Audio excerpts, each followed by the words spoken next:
بسم اللہ الرحمن الرحیم۔ السلام علیکم۔ میرا نام خالد ہے۔ میں بہت چھوٹا تھا جب میری ماں فوت ہو گئی تھی۔ ان کے مرنے کے بعد میرے بابا مجھے یہاں لے آئے تھے۔ یہ ایک بہت بڑا بنگلہ تھا جہاں میرے بابا کام کرتے تھے۔ وہ مالی تھے اور میں 15 سال کی عمر سے یہاں رہ رہا تھا، اپنے بابا کے ساتھ ہی کام کر رہا تھا۔ ان کے گزر جانے کے بعد بھی میں یہیں رہ گیا اور بنگلے کا ایک خاص مالی بن گیا۔ اب میری عمر اتنی ہو چکی تھی کہ میرے بال سفید ہو گئے تھے۔ میری 4 بیٹیاں تھیں اور ایک بیٹا تھا جو ابھی چھوٹا تھا۔ اسی گاؤں میں میرا ایک چھوٹا سا گھر تھا جہاں میری فیملی رہائش پذیر تھی۔ میں صبح ہوتے ہی بنگلے پر آ جاتا اور شام کے سائے پھیلنے کے بعد اپنے گھر چلا جاتا۔ میں نے اس بنگلے میں کبھی کوئی عجیب و غریب بات نہیں دیکھی تھی، مگر مسلسل کچھ وقت سے ایک بات ہو رہی تھی میرے ساتھ۔ مجھے کچھ عجیب سی چیخوں پکاریں سنائی دے رہی تھیں۔ چونکہ میں صبح کے 6 بجے یہاں آتا تھا تو اس وقت بنگلے کے مکین سوئے ہوئے ہوتے تھے۔ دن میں ایک بار سارے بنگلے کا چکر لگاتا تھا۔ یہ مالکن کا حکم تھا جو اس بنگلے کی بڑی تھی۔ وہ مجھ پر بھروسہ کرتی تھیں کیونکہ میں بہت پرانا ملازم تھا ان کا۔ ایک روز میں بنگلے کے اوپر والے حصے میں صفائی کے لیے ملازموں کو ساتھ اوپر لے آیا۔ ملازم تو صفائی میں مگن ہو گئے، میں یہاں وہاں نظریں گھما کر جگہ کا جائزہ لینے لگا۔ اچانک ایک کمرے کا دروازہ زور و شور سے بجنے لگا کہ سارے ملازمین بھی کام چھوڑ کر خوف زدہ سے دروازے کو دیکھنے لگے۔ مجھے نکالو یہااں سے، یہ آواز اس کمرے سے آ رہی تھی اور ساتھ ہی دروازہ پیٹا جا رہا تھا۔ بھاگو، بھوت بھوت! یکدم سب ملازمین میں بھگدڑ مچ گئی اور سارے سر پر پیر رکھ کر بھاگنے لگے، جبکہ میں وہیں کھڑا اس بند دروازے کو دیکھتا رہا۔ میرا دل کیا کہ میں دروازہ کھول کر دیکھوں، اس لیے میں دروازے کی طرف بڑھا، مگر یہ کیا، اس پر تو بہت پرانا سا مضبوط تالا لگا ہوا تھا۔ میں اسے توڑنے کا سوچ ہی رہا تھا جب مالکن وہاں چلی آئیں۔ یہ کیا ہو رہا ہے یہاں، کیسا شور ہے؟ ان کے آنے پر میں پیچھے ہو گیا۔ مالکن، اس کمرے میں بھوت ہے، یہ بڑے زور سے دروازہ بجا رہا تھا۔ کوئی اور آواز بھی آ رہی تھی، نسوانی آواز تھی جی، ملازم نے بتایا۔ میں غور سے مالکن کو دیکھ رہا تھا، ان کے چہرے پر گھبراہٹ کے آثار تھے۔ تم لوگ نیچے چلو سب، جلدی جلدی، انہوں نے تیزی سے کہا تو سارے ملازم اسی انتظار میں کھڑے تھے، فوراً وہاں سے رفو چکر ہو گئے۔ تم کیوں یہاں جم کر کھڑے ہو، تم بھی نیچے چلو۔ انہوں نے مجھے وہاں یوں ہی کھڑے دیکھا تو بولا۔ میں سر ہلا کر وہاں سے چلا گیا، میرے پیچھے ہی وہ بھی نیچے آ گئی۔ اگلے دن مالکن نے سب کو جمع کر کے کہا کہ بنگلے کے اوپر والے حصے میں بھوتوں نے بسیرا کر لیا ہے، اب وہاں کوئی نہ جائے۔ ان کے کہنے کی دیر تھی، یہ بات سارے گاؤں میں پھیل گئی، مگر میرا دل جانے کیوں یہ بات نہیں مان رہا تھا کہ وہاں کوئی بھوت ہو سکتا ہے۔ جانے کیوں مجھے لگ رہا تھا وہ عورت کوئی مصیبت زدہ تھی، مگر میں ابھی اس بات کو کنفرم نہیں کر پایا تھا۔ شاید میں کچھ زیادہ ہی سوچ رہا تھا، اور یوں ہی کچھ دن عام روٹین سے گزر گئے۔ بہار آ گئی تھی اور میں اب نئے پودے لگانے میں مگن تھا۔ نئے پودے لگانے کی وجہ سے بہت کچرا ہو گیا تھا۔ میں نے ملازمین کو بلا کر وہاں کی صفائی کرنے کا کہا تو وہ صفائی کرنے لگے، جبکہ میں پودوں کو دیکھنے لگا۔ جب میرے کانوں میں ان کی آواز پڑی، تمہیں معلوم ہے رات کو مجھے بڑی عجیب و غریب آوازیں سنائی دے رہی تھیں بنگلے کے اوپر والے حصے سے، جیسے کسی مرد کی خوفناک آواز ہو۔ یہ ایک ملازم دوسرے ملازم سے کہہ رہا تھا۔ کیا مرد کی آواز؟ لیکن اس دن تو کسی عورت کی آواز آ رہی تھی، دوسرے ملازم نے کہا۔ ہاں نا، وہی بات تو میں بھی سوچ رہا ہوں، مالکن نے صحیح کہا تھا، وہاں بھوتوں نے بسیرا کر لیا ہے، تبھی تو کبھی مرد کی آواز کبھی عورت کی۔ میں بھی سوچ میں پڑ گیا۔ وہ مزید باتیں اس بارے میں کر رہے تھے۔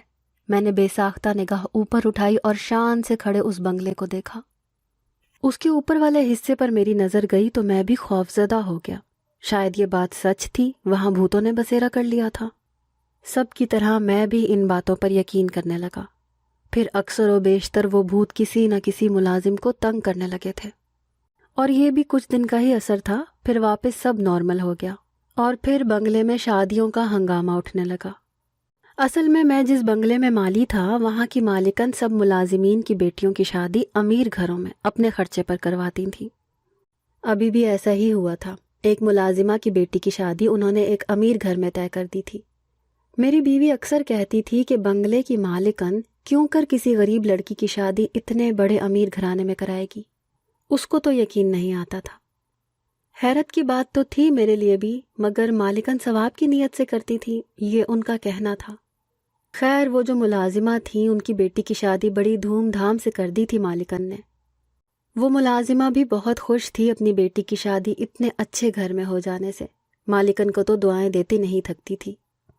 مگر اچانک پھر وہ کچھ دن گزرنے کے بعد بنگلے سے غائب ہو گئی تھیں۔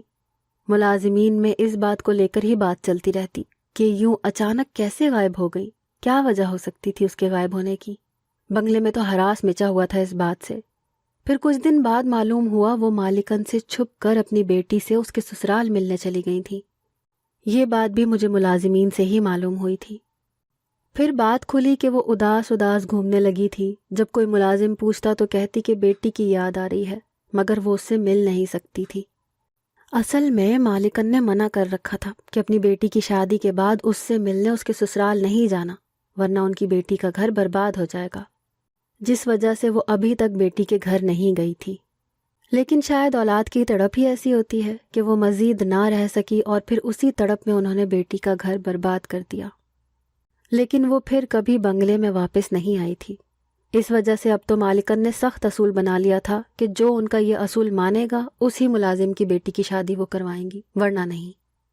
اور ان کا اصول یہ تھا کہ ان کی ہر بات کو ماننا ہوگا جو وہ کہیں گی، جس میں یہ بات بھی شامل تھی کہ کوئی بھی ملازم بیٹی کے سسرال ملنے نہیں جائے گا۔ انہوں نے بہت سے ملازمین کی بیٹیوں کی شادی کروائی تھی۔ کچھ تو اپنی بیٹیوں سے ملنے گئے جو واپس کبھی نہیں آئے، اور کچھ اس تڑپ میں جی رہے تھے اور ہمارے ساتھ کام کر رہے تھے۔ ایک دن مالکن کے بیٹے باہر کے ملک سے آئے تھے۔ مالکن کو پودے بہت پسند تھے، انہوں نے اپنے بیٹے سے کہہ کر باہر کے ملک سے پودے منگوائے تھے اور مجھے کہا کہ اچھی طرح سے میں ان پودوں کو لگا دوں۔ مجھے بہت وقت لگ گیا ان پودوں کو لگانے میں، تقریباً شام بھی گزرنے والی تھی جب میں پودوں سے فارغ ہوا اور گھر جانے کے لیے تیار ہوا۔ مگر میرے دماغ میں خیال آیا کہ مالکن کو بتاتا جاؤں، اسی لیے باہر کی طرف بڑھنے کے بجائے میں بنگلے کے اندر چلا گیا۔ مالکن کے کمرے پر دستک دی میں نے، مگر اندر سے کوئی آواز نہیں آئی۔ اس لیے دروازہ ہلکا سا کھول کر جب میں نے دیکھا تو وہاں کوئی نہیں تھا۔ میں خالی کمرے کو دیکھ کر دروازہ واپس بند کر کے پلٹ آیا جب میں نے مالکن اور ان کے بیٹے کو گھر کے اوپر والے حصے کی طرف سے لوٹ کر آتے دیکھا۔ میرے دماغ میں سوال آیا کہ وہ کیوں اوپر گئے تھے، وہاں تو اب کوئی نہیں جاتا تھا۔ ملازموں کے علاوہ حویلی کا کوئی مکین بھی وہاں کا رخ نہیں کرتا تھا، پھر وہ لوگ وہاں کیوں گئے تھے؟ بھوت کی موجودگی سے تو اچھے ڈر جاتے تھے، گھبرا جاتے تھے، پھر کیا ان کو ڈر نہیں لگ رہا تھا؟ جبکہ انہی کا کہنا تھا کہ وہاں بھوتوں کا بسیرا ہے۔ تم یہاں کیا کر رہے ہو؟ گئے نہیں ابھی تک اپنے گھر؟ میں وہی کھڑا سوچ رہا تھا جب مالکن نے مجھے دیکھ کر کہا، جی مالکن بس جا رہا تھا، آپ کو یہ کہنا آیا تھا کہ پودے لگا دیے ہیں، بس ان میں دیر ہو گئی تھی، اب جا ہی رہا ہوں میں ان کے کہنے پر فوراً وجہ بتا کر وہاں سے گھر آ گیا۔ ایک بار میری بیوی مجھ سے بولی کہ ہماری بڑی بیٹی کی عمر ہو چکی ہے شادی کی، تم اپنی مالکن سے بات کرو اس کی شادی کے لیے، ہماری بیٹی بھی بڑے گھر کی بہو بن کر سکھ سے رہے، ہم بھی یہی چاہتے ہیں۔ اس کی بات سن کر میں گھبرا سا گیا۔ میں نے اس کو سمجھایا، دیکھو وہ شادی تو کروا دیں گی، مگر ہم غریب لوگ ہیں، کل کو بیٹی سے اگر ملے تو اس کا گھر برباد ہو جائے گا۔ اس کے سسرال والے یہ بات کہاں مانیں گے کہ ان کی بہو کا غریب مائکا ان کے بڑے گھر میں ان سے ملنے آئے۔ میری بات پر وہ الٹا مجھے سمجھانے لگی، ہمارے لیے ہماری بیٹی اچھے گھر میں بیاہ کر جائے گی اور سکھی رہے، یہی کافی ہے، اس کے اچھے نصیب کے لیے ہم ماں باپ یہ قربانی بھی دے دیں گے۔ اس کی بات پر میں نے کہا، ٹھیک ہے پھر دیکھتے ہیں، صبح بات کرتا ہوں مالکن سے۔ میں نے اگلے دن ہی مالکن سے بات کی، مگر وہی بات ہوئی جس کا مجھے ڈر تھا۔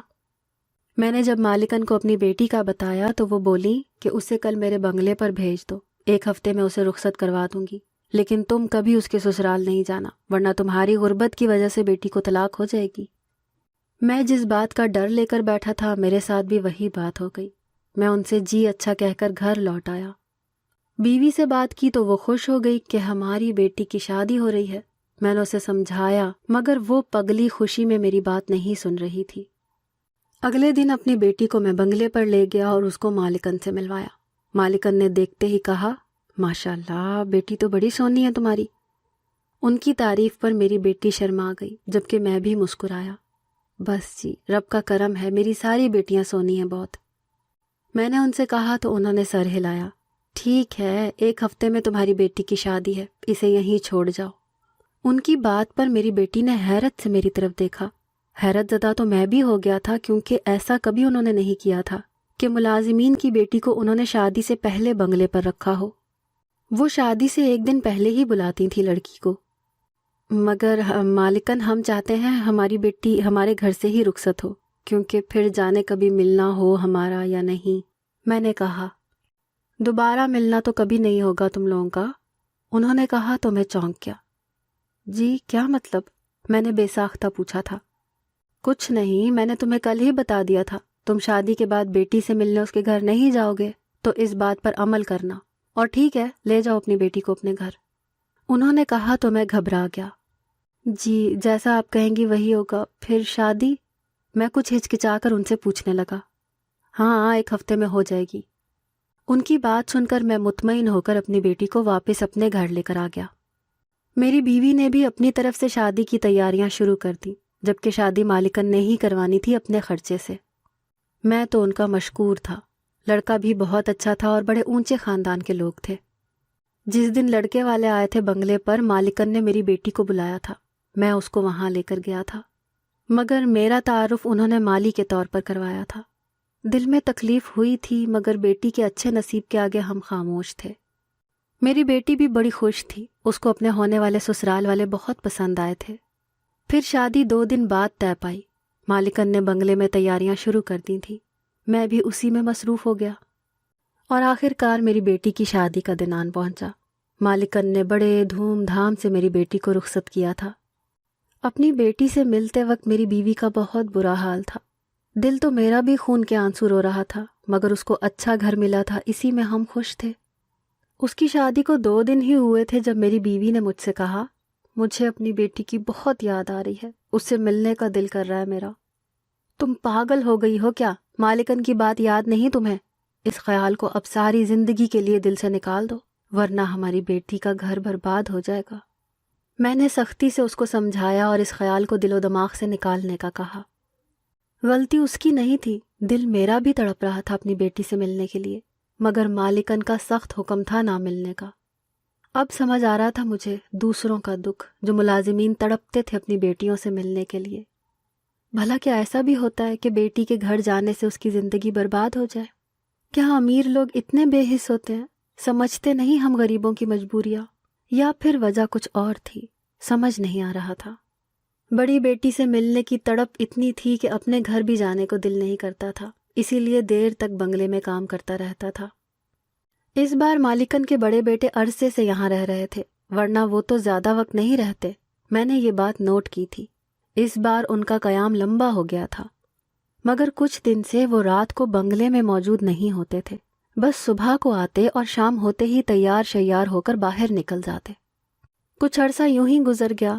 میں ایک دن پودوں کو پانی دے رہا تھا جب کسی ملازم کے چیخنے کی آوازیں آ رہی تھیں۔ میں پائپ وہیں پھینک کر فوراً بھاگا۔ آوازیں بنگلے کے اوپر والے حصے سے آ رہی تھیں۔ مالکن بے دردی سے ایک ملازم کو مار رہی تھی جو رو رہا تھا، گڑ گڑا رہا تھا ان کے سامنے، اور وہاں کے ایک کمرے کا دروازہ کھلا ہوا تھا۔ جب میں اس کمرے کی طرف گیا اور جو وہاں میں نے دیکھا، میرے پیروں سے زمین نکل گئی، میں دھک سے رہ گیا۔ تمہاری ہمت کیسے ہوئی اس دروازے کو کھولنے کی؟ بتاؤ کیسے تم نے ہمت کی یہاں آنے کی؟ مالکن اس ملازم کو پیٹ رہی تھی، وہ مسلسل گڑ گڑا کر معافیاں مانگ رہا تھا ان سے۔ اس شور پر سارے ملازمین وہاں جمع ہو گئے، سب بے یقینی سے اس کمرے میں دیکھ رہے تھے۔ میری طرح وہ بھی خوف و ہراس میں تھے۔ ہم میں سے کسی میں ہمت نہیں تھی مالکن کو روکے۔ جب مالکن کا بیٹا وہاں آیا اور انہوں نے ان کو قابو کر لیا اور ان کو وہاں سے لے گئے، اس کمرے میں موجود لاش کو دیکھ کر میں بھی وہاں سے ہٹ گیا۔ میں مالکن کے کمرے سے گزر رہا تھا جب ان کی آواز میرے کانوں میں پڑی۔ میں تو جان سے مار دیتی اس شخص کو، کیسے ہمت کی دروازہ کھولنے کی اس نے۔ ماں آپ ہوش سے کام لیں، اس طرح کریں گی تو ہمارا تماشا بن جائے گا، کیا سوچیں گے سب؟ آپ سب ملازمین کے سامنے اس کو اس طرح سے مار رہی تھیں، ایسا نہیں کرنا چاہیے تھا آپ کو۔ اگر ہماری سچائی کھل گئی تو ہماری بہت بدنامی ہوگی، پھر ہم کہیں کے نہیں رہیں گے۔ ہوش سے کام لیں اور کوئی جھوٹ بنا کر ان کو بتائیں کہ اس کمرے میں کس کی لاش ہے۔ میں نہیں چاہتا کوئی ہمارا راز جان لے، جس کے لیے اتنے پاپڑ بیلنے پڑ رہے ہیں، اتنے لوگوں کو مارا ہے، اتنوں کو قید کر رکھا ہے۔ صرف اس ایک سچ کو چھپانے کی خاطر اتنی محنت کی ہے میں نے۔ میں نہیں چاہتا میری یہ محنت ضائع ہو جائے۔ آپ اس ملازم کو نہیں مارتی بلکہ وہی کرتی جو ہم باقی سب کے ساتھ کرتے ہیں۔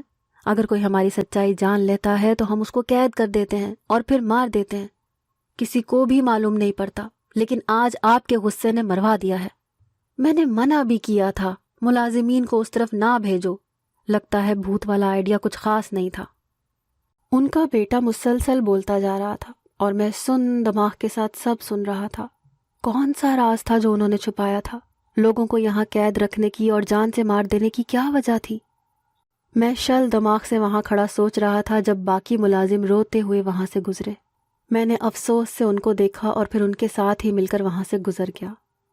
وہ سب آپس میں اس کمرے میں موجود لاش کا ذکر کر رہے تھے کہ وہاں وہ لاش کیوں موجود تھی، کیوں اس کو مارا گیا، کس لیے مارا گیا، جبکہ میں خاموش تھا۔ اگلے دن مالکن نے ہم سب ملازمین کو جمع کیا اور کہا جو بھی کل ہوا وہ اس بنگلے سے باہر نہیں نکلنا چاہیے، ورنہ، اور ہاں، جو لاش اس کمرے میں موجود تھی وہ میرا نیا ملازم تھا، آج ہی آیا تھا۔ میں نے اس پرانے ملازم کو کہا تھا اس کو کام سمجھا دے، مگر مجھے نہیں پتا تھا یہ ایسا کرے گا۔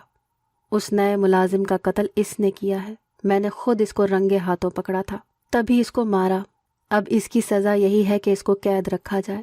قتل کوئی عام بات نہیں، کل کو وہ ہم میں سے بھی کسی کا قتل کر سکتا ہے، اس لیے اس کو قید کر دیا گیا ہے۔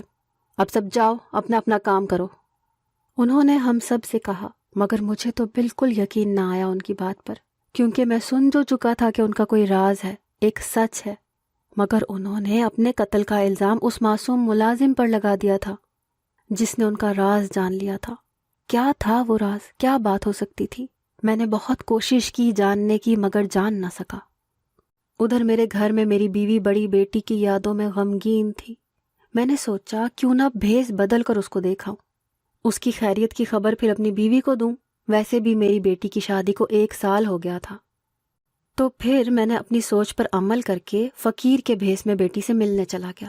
اس کے گھر کا پتہ مجھے مالکن نے پہلے دن ہی بتا دیا تھا، لیکن یہاں پہنچ کر میرے سر پر آسمان ٹوٹ پڑا جب میں نے اس جگہ دیکھا کہ یہ تو ایک خالی سنسان میدان بنا ہوا تھا، جہاں گھر تو دور کی بات دیوار بھی نہیں تھی۔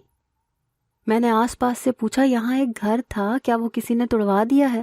مگر سب نے کہا پاگل ہو تم، یہاں دور دور تک کوئی گھر نہیں، یہ سڑک ہے، ایک سڑک کنارے کس کا گھر ہوگا بھائی؟ میں لٹے اور اجڑے ہوئے حال سے واپس گھر آیا۔ بیوی نے پوچھا تو میں نے سارا ماجرا کہہ سنایا اور مالکن کے بارے میں بھی وہ سب بتا دیا۔ وہ تو رونے لگی اور کہا چل کر مالکن سے پوچھتے ہیں ہماری بیٹی کے ساتھ کیا کیا انہوں نے۔ مجھے بھی اس کی بات ٹھیک لگی کیونکہ وہی بتا سکتی تھی سب سچ۔ اب ہم دونوں میاں بیوی مالکن کے یہاں پہنچے اور جب اپنی بیٹی کا سوال کیا تو انہوں نے پہلے ماننے سے ہی انکار کر دیا، مگر آخرکار بولی اگر جان ہی گئے ہو آدھا سچ تو پورا سچ میں بتا دیتی ہوں۔ تمہاری بڑی بیٹی بڑی خوبصورت تھی، مجھے تو وہ بہت پسند آئی تھی، اور بدقسمتی سے میرے بیٹے کو بھی پسند آ گئی تھی، مگر میں نے اپنا بھرم رکھنے کے لیے تمہاری بیٹی کی شادی تو کروا دی تھی، مگر میرا بیٹا اس بات سے خوش نہیں تھا، اس کو تمہاری بیٹی چاہیے تھی۔ پھر کیا، بس اس کے نام نہاد شوہر سے اس کو خرید کر میں نے اپنے بیٹے کے حوالے کر دیا۔ بڑی عزت والی تھی تمہاری بیٹی، میرے بیٹے کے ساتھ زیادہ وقت گزارنا اس کو نصیب نہیں ہوا تو پھر۔ ان کی بات پر ہم دم سادھے کھڑے تھے اور انہوں نے اس سے آگے جو کہا ہم میاں بیوی کو لگا بنگلے کی چھت ہمارے سر پر آن گری ہو۔ ہم دونوں زمین بوس ہو گئے، میری بیوی وہیں دھاڑے مار کر رونے لگی اور میں پتھر بنا بیٹھا رہا، میری آنکھیں خشک تھیں۔ جس بیٹی کے اچھے نصیب کے لیے ہم نے مڑ کر اس کا حال تک نہ جانا، وہ ہماری بیٹی، اس سے آگے سوچ کر ہی روح کانپ گئی تھی۔ اگلی بات انہوں نے یہ کہی تھی تو بس چل پڑی اوپر، اب تو 1 سال ہو گیا اس کو مرے ہوئے۔ ایسا کیوں کیا آپ نے مالکن؟ کیوں؟ میری بیٹی کے قاتل ہیں آپ لوگ، میں غصے سے چلایا۔ ارے میاں، قسمت اچھی تھی تمہاری بیٹی کی کہ اس پر میرے بیٹے کا دل آیا تھا، ورنہ تو ہم لڑکیوں کو کوٹھوں پر بھیج دیتے ہیں، یہ ہمارا دھندا ہے۔ بس شادی تو ایک بہانہ ہے، ہم تو جھوٹ موٹ کا ناٹک کرتے ہیں شادی کا، اصل میں ان کو بیچ کر ان کی قیمت وصولتے ہیں ہم۔ تمہاری بیٹی کی بھی وصولی تھی قیمت، مگر وہ کمبخت بڑی خوبصورت تھی۔ اپنے بیٹے کے لیے ڈبل قیمت دے کر اس کو واپس خریدا تھا اس شخص سے جس سے اس کا نکاح کروایا تھا۔ اصل میں تو وہ خود کوٹھے کا مالک تھا، ایسے اپنے دھندے کو چلانے کے لیے ہزاروں لڑکیوں سے نکاح کر چکا تھا دھوکے سے۔ ان کی بات پر ہم لوگ خود کو کوس رہے تھے، کیسے بیٹی کے اچھے نصیب کے لالچ میں اس کو ذلت میں پھینک دیا تھا ہم نے۔ مما آپ کیوں یہ باتیں ان کو بتا رہی ہیں؟ بند کریں ان کو بھی قید میں۔ جو ہم ہمیشہ کرتے ہیں وہی کریں ان کے ساتھ۔ یاد ہے اس ملازم کی بیٹی کی بھی 1 سال پہلے شادی کروائی تھی، کتنا منع کیا تھا اس کو کہ نہ ملنے جائے اپنی بیٹی سے، مگر وہ اس جگہ چلی گئی۔ مگر پھر کیا، اس کو بیٹی نہیں ملی؟ وہ اسی طرح ہم سے سوال کرنے آئی تھی، پھر آپ نے اس کو سچ بتا دیا اور ہم نے اس کے بعد اس کو قید کر دیا تھا یہاں۔ کبھی پھر وہ یہاں سے نہ نکل سکی تھی اور تڑپ تڑپ کر جان دے دی تھی اس نے۔ ان کے بیٹے نے آ کر کہا تو ہم دونوں میاں بیوی خوفزدہ ہو گئے، ہمارے بعد ہمارے بچوں کا کیا ہوگا؟ بس یہی سوچ کر میں نے اپنی بیوی کو اٹھایا اور تیزی سے اس کے ساتھ کمرے سے باہر نکل گیا۔ بچاؤ بچاؤ، میں جان بوجھ کر چلایا تاکہ سب ملازمین وہاں اکٹھے ہو جائیں اور ہم محفوظ ہو جائیں۔ اور ایسا ہی ہوا تھا۔ سب ملازمین کے جمع ہو جانے پر میں نے چیخ چیخ کر سب سچ ان کو بتا دیا اور ان سے بھی کہا کہ ان کی بیٹیوں کے ساتھ بھی یہی حال کیا ہے انہوں نے۔ تو سب ملازمین غم و غصے سے پھول گئے اور آہستہ آہستہ بات گاؤں میں پھیل گئی، اور ان کے بنگلے کے اوپر والے حصے سے بہت سارے قیدی نکلے اور کچھ لاشیں تھیں قیدیوں کی۔ ان قیدیوں نے میری بات کی تصدیق کر دی تھی، اور پھر گاؤں نے اس معاملے کو پولیس اسٹیشن تک پہنچا دیا تھا۔ اب جو فیصلہ ہونا تھا ان کا رب جانے، ہم نے بھی اپنا فیصلہ اس پر چھوڑ دیا تھا، جبکہ ہم دونوں میاں بیوی پچھتاوے میں زندگی جینے لگے تھے۔ اگر آپ کو ہماری آج کی کہانی پسند آئی ہے تو اس ویڈیو کو لائک کریں اور زیادہ سے زیادہ شیئر کیجیے۔ اس طرح کی مزید اچھی اور سبق آموز کہانیاں سننے کے لیے ہمارے چینل کہانی بازار کو سبسکرائب کرنا نہ بھولیے گا۔ فی امان اللہ، اللہ حافظ۔